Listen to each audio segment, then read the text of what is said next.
নিজের দুঃখের কথাও কাউকে বললেন না, সুখের কথাও কাউকে বললেন না।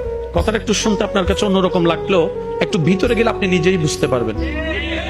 আপনি নিজের মনের দুঃখ কষ্ট সহ্য করতে না পেরে হালকা করার জন্য যাকে বলছেন, মনে রাখবেন আপনি তার কাছে কিন্তু কোনো না কোনো ভাবে একটু ছোট হয়ে যাচ্ছেন।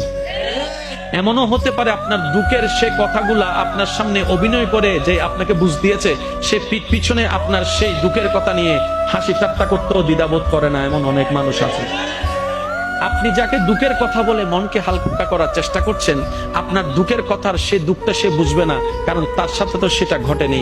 সেজন্য আপনাকে 3 মাস 4 মাস 3 বছর পরও হয়তো আঙ্গুল তুলে দেখাই দিতে পারে, সেই কথাটার কথা দিয়ে খোঁটা দিতে পারে। কথা বলেন ঠিক কিনা? দুঃখের কথাও মানুষকে বলে শান্তি নেই।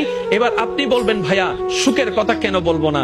আমি বলি কি ভাই, দুঃখের কথা শোনালে যেরকম মানুষ দাম দেয় না, সুখের কথা শোনালে মানুষ বদনজর লাগাইয়া সেটাও নষ্ট করে দেয়।